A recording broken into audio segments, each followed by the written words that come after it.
Crime alert, डरना नहीं मिटाना है।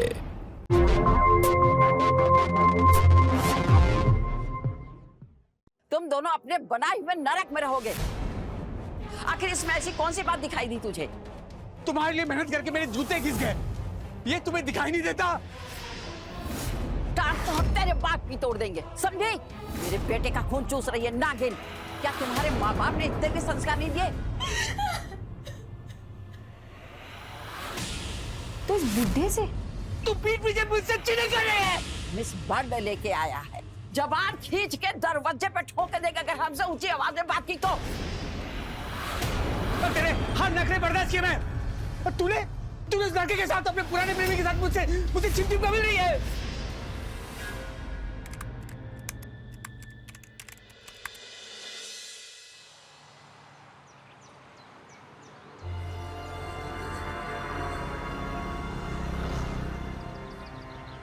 विनय, हमें जल्दी से जल्दी शादी करनी होगी, वरना मेरे घर वाले मेरी किसी भी वक्त किसी और से शादी करवा सकते हैं। अरे मेरे होते तुम्हें चिंता करने की कोई जरूरत नहीं।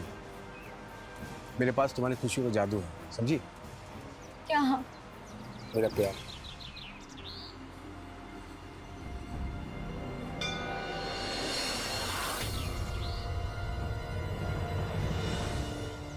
प्रणाम पंडित जी। खुश रहो, मैंने सारी तैयारी कर ली है। थोड़ा जल्दी कीजिए, समय बहुत कम है। हाँ ठीक है। अम्मा जी नहीं आई? अरे वो घर में बहू की स्वागत की तैयारी कर रही है, इसलिए वो घर में ही है। ठीक है, चलिए थोड़ा जल्दी कीजिए, समय बहुत कम है। हाँ ठीक है, चलिए।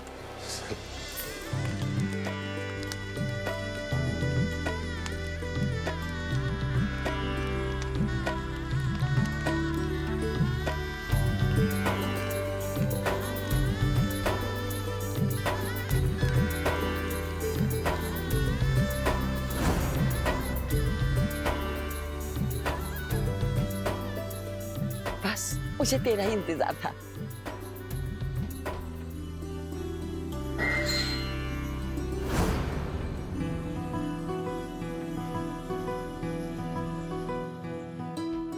तुम लाखों में एक हो, एक खास तुम्हारे लिए।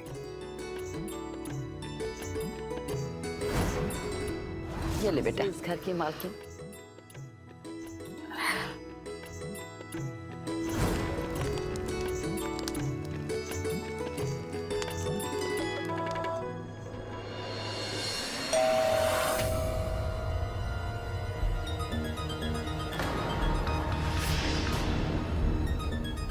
अम्मा जी, जेठ जी तो ब्याह करके आ गए हैं।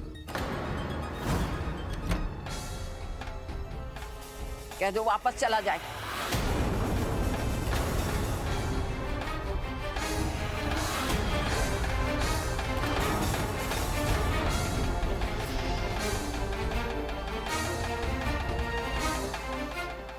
आखिर तुम नहीं माने? अम्मा, क्या हम बाद में बात कर सकते हैं? नहीं, जो बातें होंगी अभी होंगी। ठीक है, कहिए। अब तक तुम हर महीने 25,000 देते थे घर के खर्च के लिए, अब तुम 50,000 दोगे। मेरा घर कोई धर्मशाला नहीं है जो मैं घर में बैठा के किसी को खिलाती रहूं। बोलो, मंजूर है? जी ठीक है। अगर ना मंजूर हो तो बाहर का दरवाजा खुला है। इसके माँ बाप तुम्हें फंसाकर शादी कर सकते हैं। ऐसा कुछ नहीं है, ये बिल्कुल झूठ है। 15 साल से हम तुम्हें एक से एक सुंदर सुशील लड़की दिखाए हैं, मगर नहीं तुमने पसंद किया। इस बुढ़ापे में तुमने इससे पसंद किया। आखिर इसमें ऐसी कौन सी बात दिखाई दी तुझे? अम्मा, अब काहे कलेश कर रही हैं आप? हम कलेश कर रहे हैं?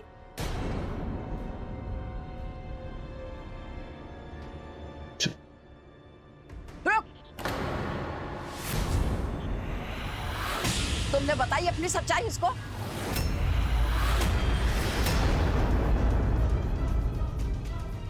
या जैसे ही हमसे छिपाता आया है वैसे ही इससे भी छुपाया है? कौन सी सच्चाई विनय? तुझसे किसने कहा आरती की थाली लाने के लिए? वो अम्मा जी, हमने सोचा कि घर की मालकिन कौन है? आप है अम्मा जी। तो भूल काहे जाती हो? मेहमानों को भी बता देना।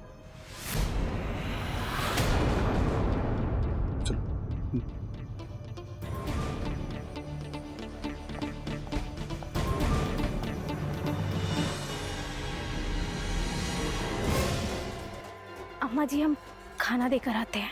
और सुन, सिर्फ एक ही थाली लेकर जाना। जो जितना धन देगा उतना ही अन्न मिलेगा उसको।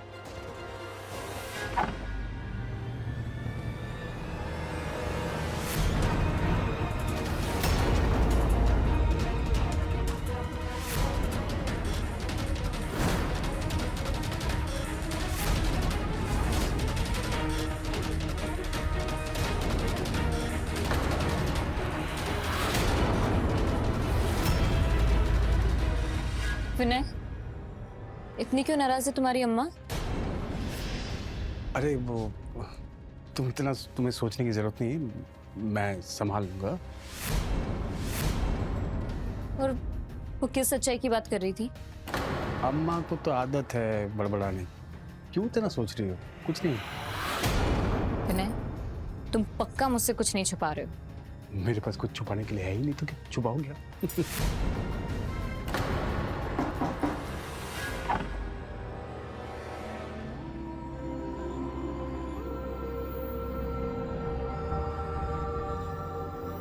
हम हैं शीतल, जेठ जी के छोटे भाई की पत्नी। आपके लिए खाना लेकर आए। भूख लगी होगी ना आपको, ये खा लीजिए। पर एक ही प्लेट? अरे मैंने शीतल को मना किया था, मुझे भूख नहीं है ना, इसलिए मेरे लिए खाना नहीं बनाए। तुम खा लो। हाँ।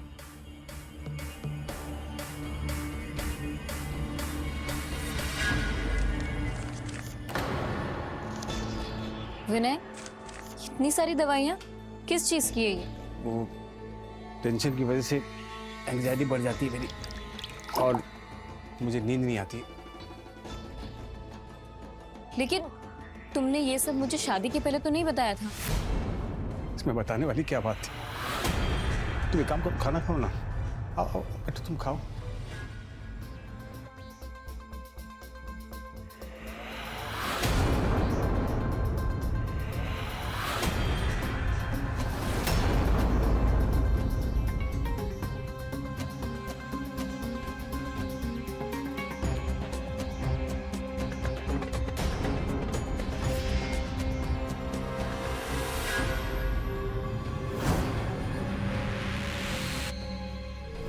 तुम लाखों में एक हो। अगर तुम ना होती तो मैं भी ना होता।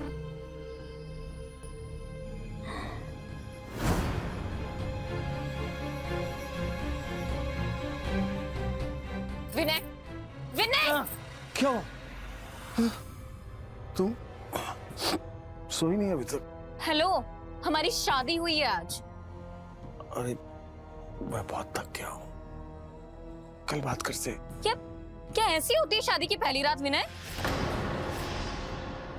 रियल लाइफ में तो ऐसी होती है।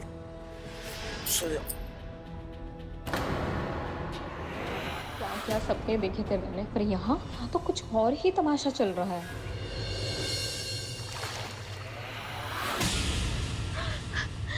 अम्मा जी, अरे पानी क्यों फेंका? महारानी जी उठिए, हमारे घर में नहीं चलेगा इतनी देर तक सोना। शीतल, इसको समझा दे।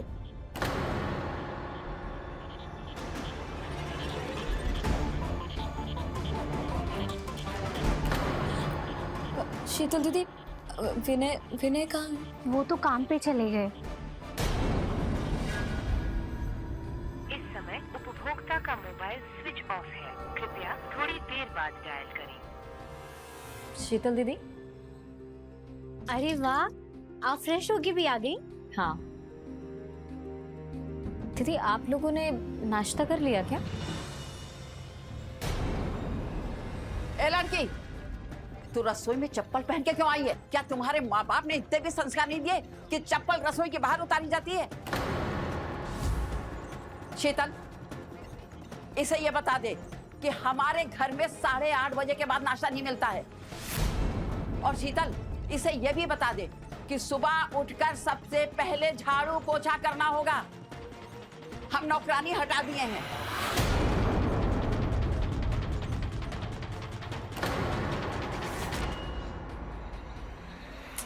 आज ना झाड़ू पोछा हम कर लेते हैं, आप कल से कर लेना, वरना आप कहेंगी कि नई दुल्हन का हमने अच्छे से स्वागत भी नहीं किया।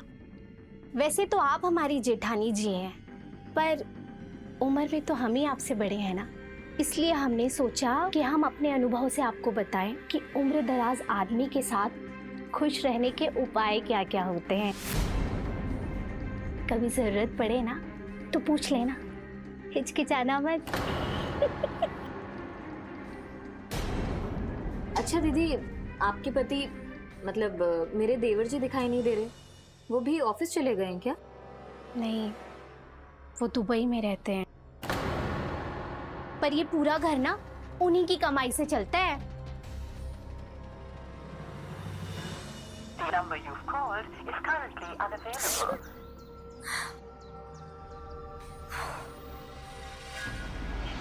लेकिन विनय, फिर शीतल ने मुझे ताना क्यों मारा? उसने ऐसा क्यों कहा कि उसके पति के पैसों से ये घर चलता है, जिसे मेरा पति इस घर में पैसा नहीं देता? क्या तुम इस घर में पैसे नहीं देते विनय?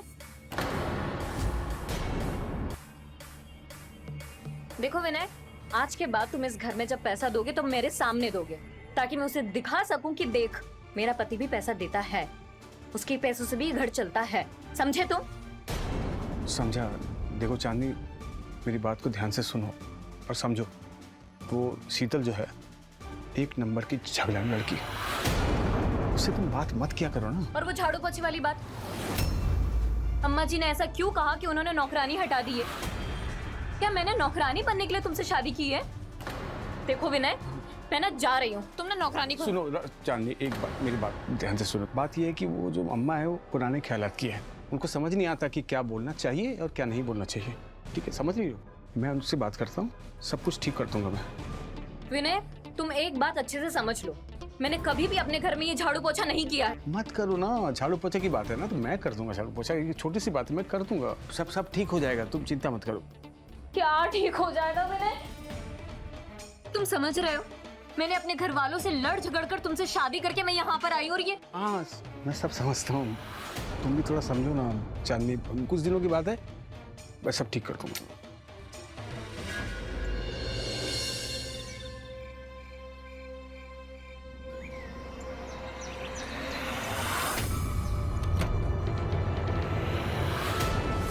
अरे चलो अब अम्मा जी, ये पलंग को उठा के किनारे खड़ा कर दो। रुको रुको रुको रुको रुको रुको रुको, अम्मा जी आप क्या चाहती है? क्या कर रही है ये? आप हमारे बेडरूम में बिना नॉक किए घुस आती है, वो भी ये दो मजदूर लेकर। ये इज्जत है आपके घर में एक बहू की? जबान खींच के दरवाजे पे ठोक देगा अगर हमसे ऊंची आवाज में बात की तो। लड़ाएंगे और हम ये नहीं खाली करने देंगे, यहीं बैठे। शीतल, इससे कह दो कमरा जल्दी से जल्दी खाली कर दे। जेठानी जी, जल्दी से जल्दी कमरा खाली कीजिए, अम्मा जी ने किराए पे उठा दिया है। अम्मा जी अभी गलत कर रही। रखो वापस। तुम में से कोई भी आगे बढ़ा ना तो टांगे तोड़ दूंगी मैं। टांग तो मैं तेरे बाप की तोड़ दूंगी। मेरे बेटे का खून चूस रही है नागिन। अगर तुम्हारे बेटे बहू का बेडरूम तुमने किराए पे दे दिया तो कहाँ रहेगा तुम्हारा बेटा? कहाँ रहूंगी मैं? चुप! आपसे बात ही क्यों कर रही हूँ? मैं विनय को कॉल करती हूँ।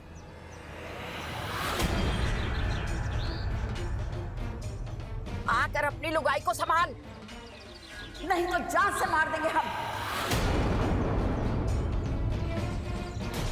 चलो सामान चलो लाओ, जल्दी लाओ सामान।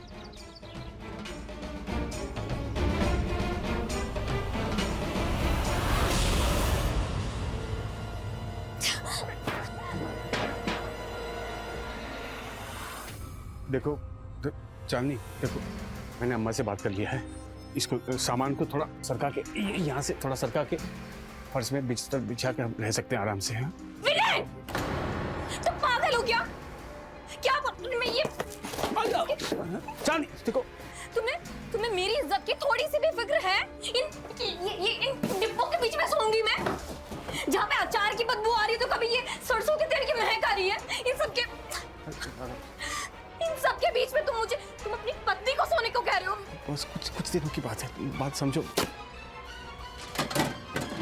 नहीं, तुम्हारा ये कुछ दिन सुन के ना मैं पक चुकी हूँ। कब खत्म होगा तुम्हारा ये कुछ दिन? देखो हम लोग अपनी तरफ से ऐसा कुछ क्यों करें जिससे कि अम्मा नाराज हो जाए। क्या कर रही हूँ मैं? क्या कर रही हूँ मैं? क्यों कर रही हूँ मैं? मुझे बताओ। कुछ नहीं कर रही हो तुम। जब से तुमसे शादी करके मैं इस घर में आई हूँ ना, मैं मेरी जिंदगी नरक हो गई है। नाक में दम कर दिया तुम्हारी अम्मा जी ने। तुम उनको समझाने की जगह तुम मुझे कह रहे हो उल्टा। विनय, कान खोल के सुन लो, तुम्हें आना है तो तुम आओ, वरना मैं जा रही हूँ। मुझे नहीं रहना इस घर में एक सेकंड भी। चांदनी मेरी बात सुनो, एक मिनट मेरी बात सुनो, एक मिनट सुनो मेरी बात, रुको सुनो मेरी बात सुनो ध्यान से। आखिरी बार जाके अम्मा से बात कर लेता हूँ, एकदम डायरेक्ट बात करता हूँ, उसके बाद जो तुम चाहोगी वो होगा। Trusting you. ठीक है, आता हूँ मैं बात करके। अरे तेरे हाथों में जान ना है का? दबा दबा बैठ। बढ़ दे। तेरी लुगाई ने क्या पट्टी पढ़ा के भेजा है? आप ऐसा क्यों कर रही हैं अम्मा? क्योंकि तुम हमारी मर्जी के खिलाफ लव मैरिज की हो। हम कहे थे कि हमें लव मैरिज वाली लड़कियां पसंद नहीं है। हम तो तुम्हारे लिए एक लड़की भी देखे थे और जबान भी उनको दे दिए थे, मगर तुमने सब किए धरे पे पानी फेर दिया, सब चौपट कर दिया। ये गलत है अम्मा, हम आपको पहले ही बता चुके हैं कि हम चांदनी से शादी करेंगे। लेकिन हमको तो शीतल जैसी बहू चाहिए थी ना, एकदम सीधी साधी, आंखें नीचे किए, चुपचाप रहने वाली। कभी तुम्हारी लुगाई ने पूछा हमसे आकर कि अम्मा ला पैर दबा दे? मिस बर्ड लेके आया है। अरे ठीक से दबा। बहुओं के साथ ऐसा बर्ताव गलत है अम्मा, बिल्कुल ठीक नहीं। हमें बताएगा कि बहुओं के साथ बर्ताव कैसा किया जाता है। निकल।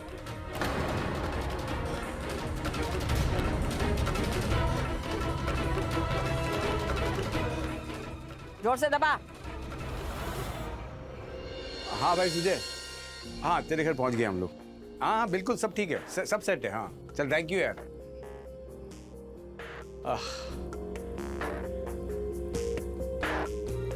ऐसी कोई भी बात जो अभी भी बची है, जो तुमने मुझे अभी तक नहीं बताई है, तो अब बता दो विनय।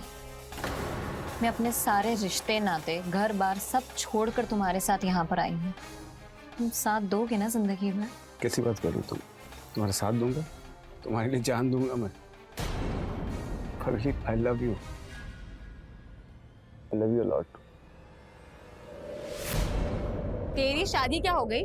तूने तो हमें भुला ही दिया है। अरे छेड़ना बंद कर यार उसको, उसका हनीमून पीरियड चल रहा है। ऐसी कोई बात नहीं है। ये घर गृहस्थी के चक्कर में ना मैं तो बिल्कुल फंस चुकी हूँ। ये शादी करके ना मुझे ऐसा लगता है मैंने गलती कर दी, सीरियसली। क्यों? कॉलेज में और लड़कों को आजमाना चाहती थी क्या? अच्छा, अब कॉलेज से याद आया, वो शाम आजकल कहाँ है? मतलब जिसने मुझे प्रपोज किया था। तेरे ठुकराने के बाद उसने तो शहर ही छोड़ दिया।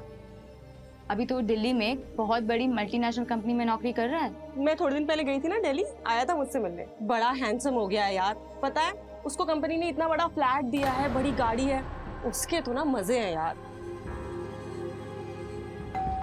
पिज्जा आ गया उधर।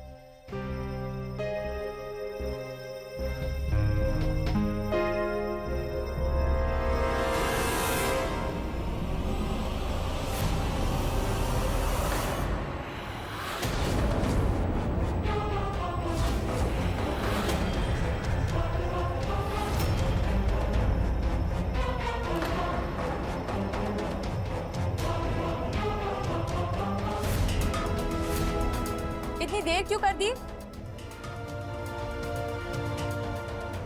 ये लो और छुट्टा रख लेना।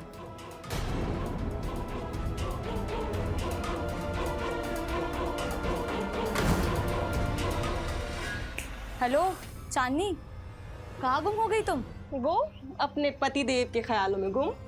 नहीं तो कुछ तो बताओ तुम्हारे पति के बारे में। कैसे है जीजा जी? तुमने तो कोई फोटो भी नहीं डाली सोशल मीडिया पर। हाँ यार, सोशल मीडिया उनको इतना पसंद नहीं है। वो ये फोटोज वगैरह अपलोड करना, वो ना उनको थोड़ा बचकानी हरकतें लगती है। फोन पे तो होगी फोटो, दिखा। नहीं, फोन में क्यों रखूंगी मैं? वो तो दिल में है ना। ओ देख रही है। ये सब छोड़, तू तो खुश है ना? नहीं, हाँ खुश हूँ मैं। बैंक में मैनेजर है, यही बताया था ना तूने? हाँ, बैंक मैनेजर है और पुश्तैनी जायदाद है ना उनकी, और इतना काम में बिजी होते हैं कि मेरे लिए वक्त ही नहीं मिल पाता उनको।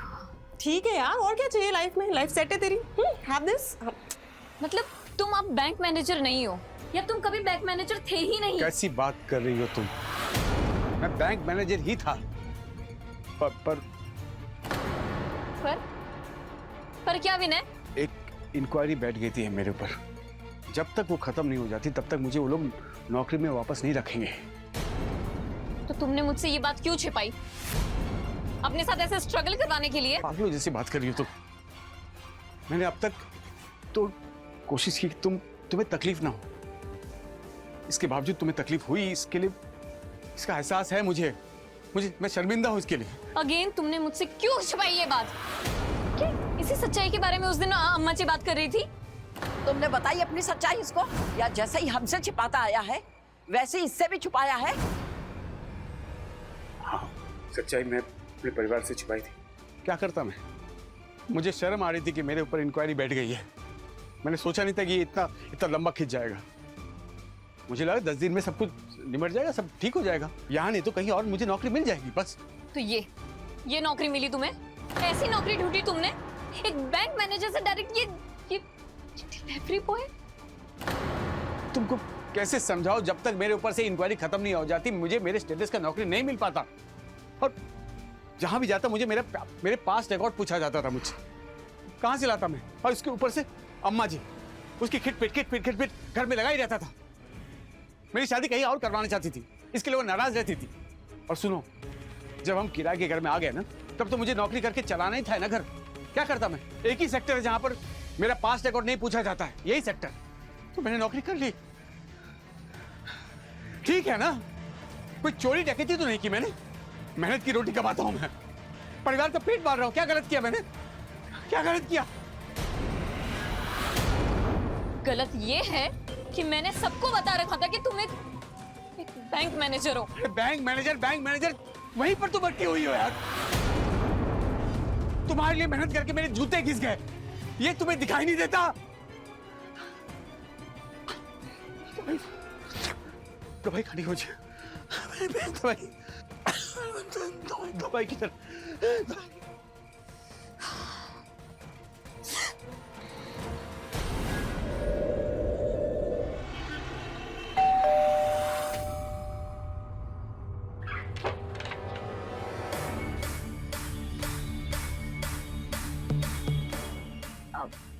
तुम लोग यहाँ पे क्यों? हमने तुम्हारे रोमांस को डिस्टर्ब कर दिया क्या? नहीं, ऐसा कुछ नहीं है। मतलब फोन कर देती ना आने के पहले। चलो अंदर आओ। सोचा कि इस क्यूट रोमांटिक कपल को हम रंगे हाथों पकड़ते हैं। और बताओ कैसे हो तुम लोग? हमने सोचा कि आज संडे है तो जीजाजी से मिलके आते हैं। कहाँ छुपा कर रखा है जीजाजी को? बुलाओ जीजाजी को। वो बस ऑफिस के लिए रेडी हो रहे थे तो। जानती मैं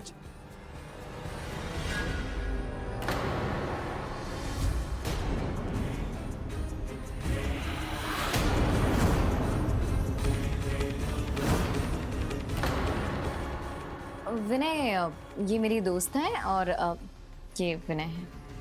हेलो।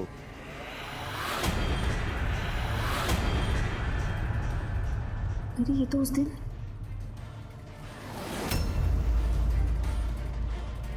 ये है तेरा पति? चांदनी मैं चलता हूँ, बाय। हाँ, शाम को मिलते। अब मैं पता है तुम लोगों को, बैठ जाओ, मैं गर्मा गर्म चाय बना के लाती हूँ तुम दोनों के लिए।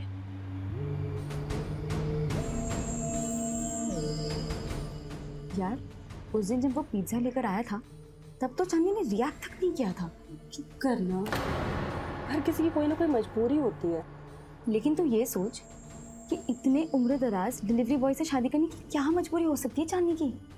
मतलब तो अच्छी खासी सुंदर है, कॉलेज में लड़के लाइन मारते थे उस पर। मतलब लव मैरिज भी करनी थी तो इस बुढ़े से।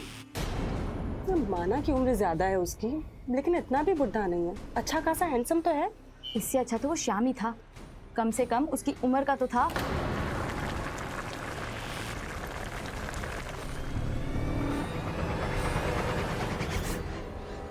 लगता है बुड्ढे ने फंसा लिया है बेचारी को।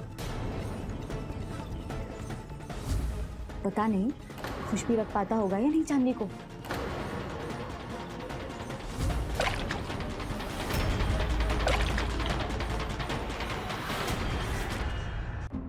You know, तुम दोनों को यहाँ देखकर मुझे बहुत खुशी हुई कि तुम दोनों यहाँ पर आई। तो आओ, तुम लोगों को मैं अपना टेरेस दिखाती हूँ। मैंने ना वहाँ छोटी सी गार्डनिंग भी की है। वाओ, टेरेस से व्यू कितना बढ़िया लगता होगा ना। ऑफ कोर्स, इसलिए तो मैंने सोचा कि तुमको टेरेस का व्यू दिखाती हूँ। चलो। ये सब तो ठीक है, लेकिन ये घर का कलर स्कीम ज्यादा अच्छा नहीं है। मेरे घर को देखना चाहिए। मैंने एक तरफ नेवी ब्लू लगवाया है और दूसरी तरफ बॉटल ग्रीन लगवाया है। अगर मैं किराए के घर पर रहती तो ऐसे ही छोड़ देती? कभी नहीं।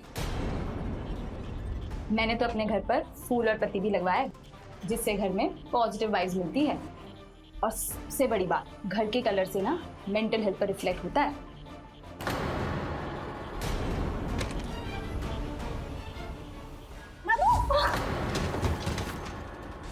मधु मधु मधु मधु मधु you okay? मधु मधु, ये तो बेहोश हो गई। मैं ना एम्बुलेंस को कॉल करती हूँ।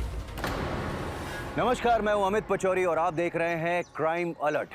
हम अक्सर किसी इंसान की पर्सनैलिटी पर, उसकी नौकरी पर, उसके स्टेटस पर ऐसा कमेंट कर देते हैं जो उसके दिल में चुभ जाता है।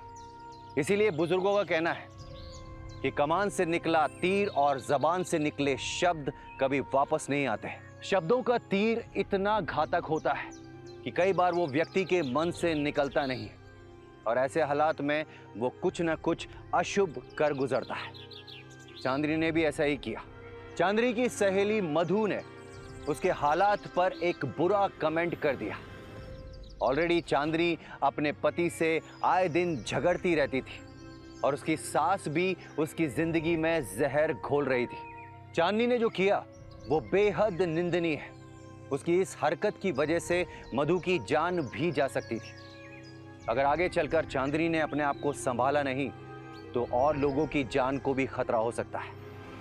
आइए देखते हैं। अम्मा जी, चांदनी फोन कर रही है। अरे उठा तो, देख काहे फोन कर रही है। हाँ। हेलो हेलो हेलो दीदी, नमस्ते। नमस्ते। कौन? चांदनी बोल रहे हैं हम। चांदनी। ओ चांदनी, तो आ गई तुमको हमारी याद। तुम तो भूल ही बैठी हो हमको। क्या हुआ, पैसों की जरूरत पड़ गई क्या? अरे नहीं नहीं, ऐसी कोई बात नहीं है। बात ये है कि हम ना हमारे दोस्तों के साथ पिकनिक पर आए हुए हैं और हम आपके जेठ जी को कब से फोन लगा रहे हैं, रिंग भी जा रही है लेकिन वो ना उठा नहीं रहे हैं। सॉरी दीदी, मैं आपको ऐसे डिस्टर्ब कर रही हूँ, लेकिन क्या है ना कि मुझे बहुत ज्यादा फिक्र हो रही है। बहुत देर हो गई और वो फोन उठा नहीं रहा है। मतलब ऐसा कभी होता भी नहीं है ना, उन्होंने कॉल बैक भी नहीं किया। तो मैं ये सोच रही थी कि मैं आपसे रिक्वेस्ट करूँ कि आप क्या घर जाकर देख सकती हैं कि सब कुछ ठीक तो है ना। हम कहाँ जाए तुम्हारे घर? हमें तो पता भी नहीं है तुम लोग रहते कहाँ हो। जब से गई हो पलटकर फोन तक तो किया नहीं है तुमने। दीदी देखिए, हम आपकी सारी शिकायतें ना बाद में सॉल्व कर देंगे, लेकिन आप प्लीज अभी जाकर देख लीजिए ना प्लीज। ठीक है बहन, अम्मा जी से पूछते हैं। अगर अम्मा जी परमिशन देंगी तो हम चले जाएंगे। ठीक है।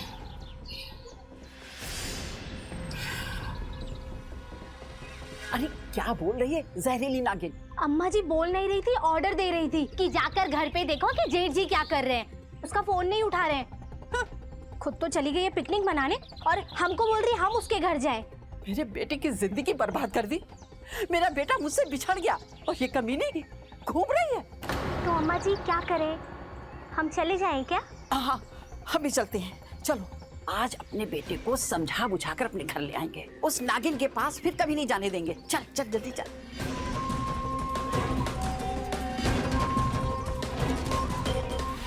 अम्मा जी, दरवाजा तो खुला हुआ है। विनय अंदर होगा। चल आकर देखते। जेठ जी, विनय, जेठ जी, विनय, जेठ जी, जेठ जी, विनय, जेठ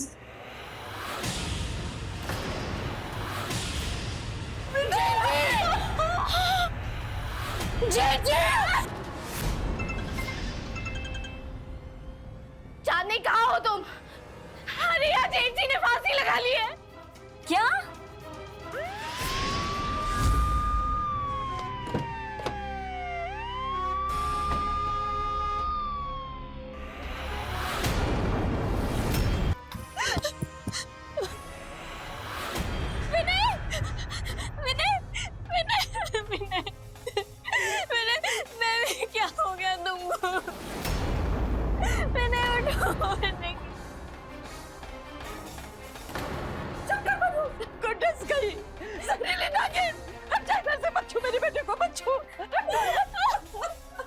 माँ जी 2 मिनट आपसे बात करनी है।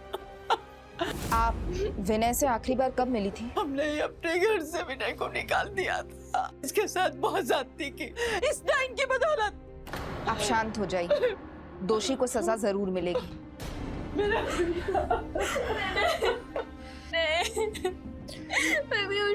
चांदनी, मैडम प्लीज जेठानी जी को परेशान मत कीजिए। इस बेचारी पे दुखों का पहाड़ टूटा है। अगर आप कोई बात कर रही है ना, हमसे कीजिए। आपको कब पता चला कि भाई साहब ने फांसी लगा ली है? आप तो यहाँ रहती नहीं है। हम अम्मा जी के लिए चाय लेकर आए थे, तभी इनका फोन आया कि जेठ जी इनका फोन नहीं उठा रहे हैं, हम जाकर देखें। उस वक्त आपकी जेठानी जी कहाँ थी? इन्होंने बताया कि ये पिकनिक से वापस लौट रही हैं। कल ही गई थी अपनी दोस्तों के साथ। इनकी दोस्तों के नंबर निकालो। ठीक है मैम।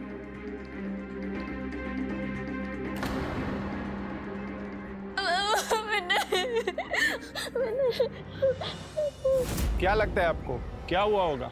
क्या हुआ होगा ये तो मैं नहीं जानता, लेकिन इनका तो रोज का झगड़ा होता रहता था। ठीक है, आप जाइए।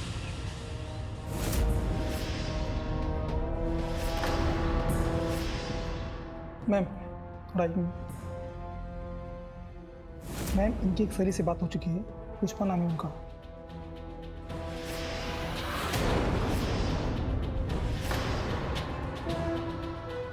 हम चांदनी को पुलिस स्टेशन लेके जाएंगे पूछताछ के लिए। मैं नहीं जाऊंगी, छोड़िए मेरे को, मुझे छोड़ दो, मैं नहीं जाऊंगी।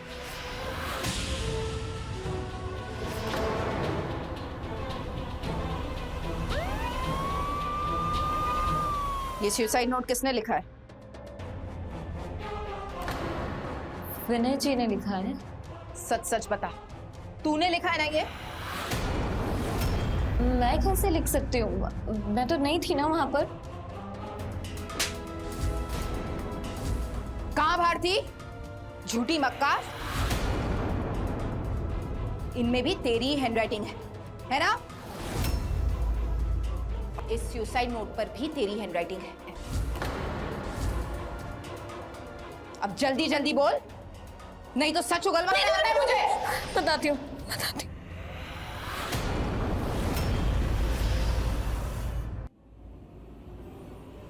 हमारी शादी को लोग बेमेल शादी कहने लगे थे। हमारे बीच में 17 साल का डिफरेंस था। हमारी जोड़ी को लोग बाप बेटी की जोड़ी कहते थे। कोई मुंह पर कहता था तो कोई आंखों में कहता था, लेकिन कहते सब थे। हम दोनों पति पत्नी होने के बावजूद भी एक दूसरे से कतराने लगे थे। और एक दिन जब मैं पुष्पा के घर पर थी तो चांदनी मैम, आपके पापा हैं। हाँ, आपके पापा आए हैं। पापा आए हैं? या मैम। पापा?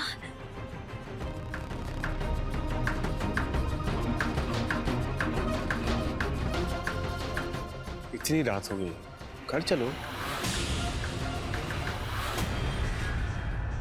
चलो घर। गुड्डू, इधर आ।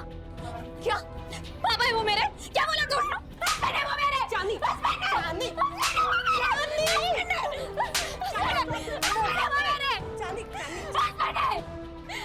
है। और तुम लोग भी सुन लो, हस्बैंड है वो मेरे। अगली बार से ये गलती नहीं होनी चाहिए। हंस क्यों रहे हो तुम लोग? चांदनी, क्या हंस रहे हो? तू ओवर रिएक्ट कर रही है। उसकी क्या गलती है? उसे थोड़ी ना पता कि वो तेरे हस्बैंड है। और वैसे भी अगर तुम दोनों के बारे में किसी को नहीं पता होगा तो लोग यही सोचेंगे कि तुम लोग बाप बेटी हो।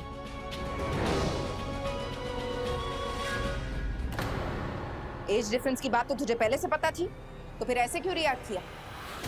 तुझे तो अच्छे से अपना घर बसाना चाहिए था, अपनी फैमिली बढ़ानी चाहिए थी। फैमिली? अरे हमारी फैमिली बन ही कहाँ पाई जो उसे बढ़ाती मैं। क्यों? तुम पति पत्नी इस बारे में प्लानिंग कर सकते थे।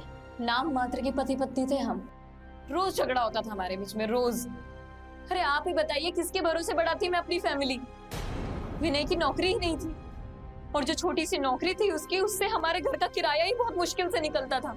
और ना मैं ये कॉम्प्रोमाइज एडजस्टमेंट इन सब से ना मैं तंग आ चुकी थी। हम दोनों साथ में रहते थे, लेकिन हमारा ना रिश्ता टूट चुका था, बिखर चुका था सब कुछ।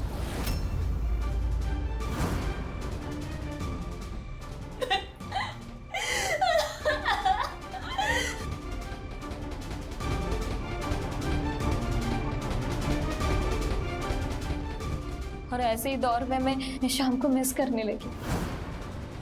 उसने मुझसे प्यार किया था और मैंने उससे सिर्फ बेइज्जत किया था। तुझे शाम की याद क्यों आने लगी? तू तो उससे प्यार नहीं करती थी। पता नहीं, पर जब मुझे पता चला कि वही श्याम आज एक बहुत बड़ी मल्टीनेशनल कंपनी में काम करने लगा है और कंपनी ने उसे फ्लैट और गाड़ी दिया है, तो मैं सोचने लगी कि क्या मैंने श्याम को ठुकरा कर कोई गलती तो नहीं कर दी। हाँ, असल में गलती ही कर दी थी मैंने, क्योंकि उम्र दराज आदमी के साथ शादी करके मैंने गलती ही कर दी थी। मैंने शाम को ठुकरा कर गलती कर दी थी और यही सोच कर मेरा डिप्रेशन और ज्यादा बढ़ने लगा और फिर एक दिन पुष्पा मेरे घर आई और उसने मुझसे कहा कि वो शाम हमारे शहर में आया हुआ है, तो मैं अपने आप को रोक नहीं पाई और मैं उससे मिलने चली गई। You were so funny, यार। रोहन को देखा, रोहन कितना पिटता था क्लासेस में।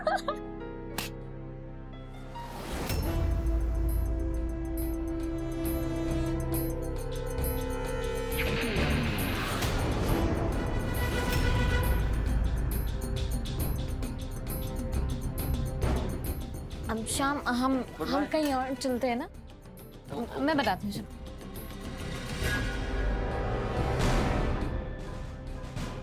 मेरे साथ कॉफी नहीं पियोगी? क्या बे, क्या चल रहा है? हाथ छोड़ इसका, हाथ छोड़। वाइफ है मेरी।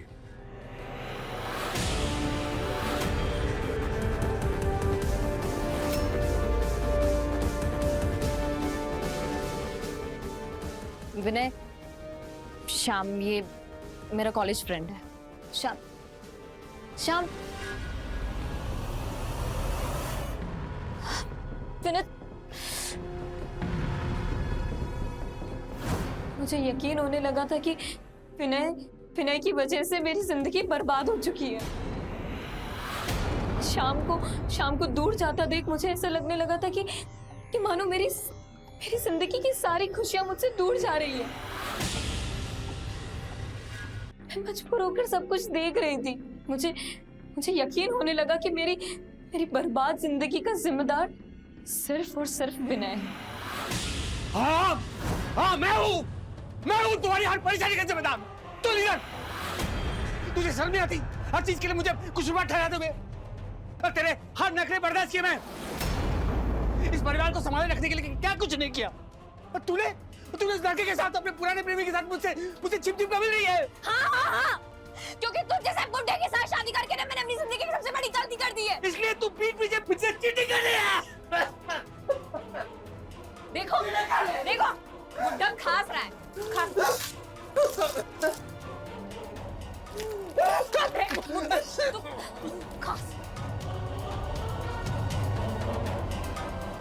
क्या किया तूने? मुझे मारना चाहती है? मुझे मारना चाहती है? हाँ, मैं तुझे मारना चाहती हूँ। मैं तुझे मारना चाहती हूँ। मैं मारना चाहती हूँ तुझे बुड्ढे। मैं तुझे मारना चाहती हूँ।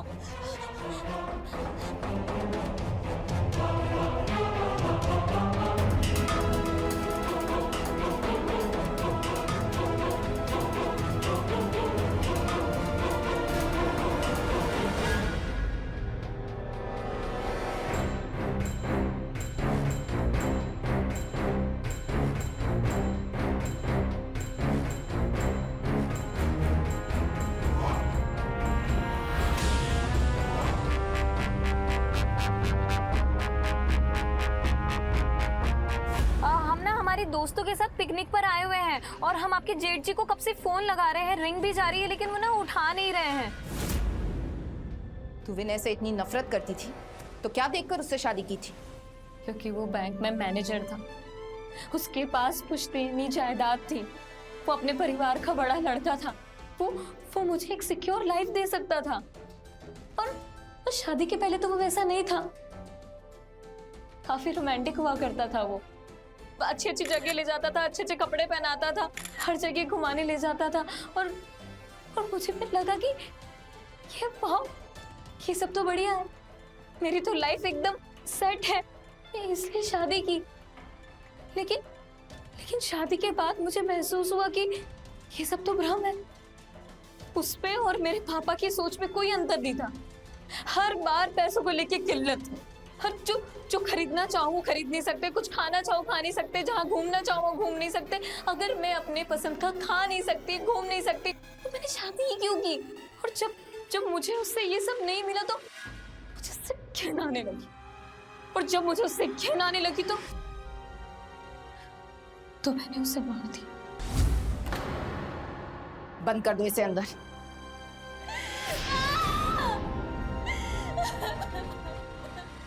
चांदनी एक भ्रम में जी रही थी जिसका व्यवहारिक धरातल से कोई लेना देना नहीं था। हमारे समाज में बहुत सारी शादियां सिर्फ इसलिए टूट जाती हैं कि शादी के पहले जो सपने देखे थे वो पूरे होते नहीं हैं। और सच्चाई इतनी भयावह होती है कि शादी करने वाला व्यक्ति उसके लिए तैयार ही नहीं होता है। चांदनी का पति विनय एक सुलझा हुआ इंसान था। उसे अपनी जीवन संगिनी से सच्चाई नहीं छुपानी चाहिए थी, शादी से पहले भी और शादी के बाद भी।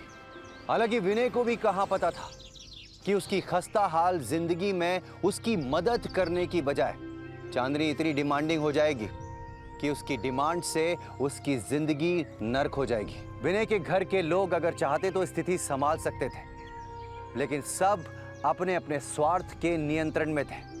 इसी चक्की में पिस गया बेचारा विनय। इसी के साथ मैं अमित पचौरी आज की इस कहानी से विदा लेता हूं। फिर मुलाकात होगी एक और सनसनीखेज वारदात के साथ। तब तक देखते रहिए क्राइम अलर्ट। डरना नहीं, मिटाना है।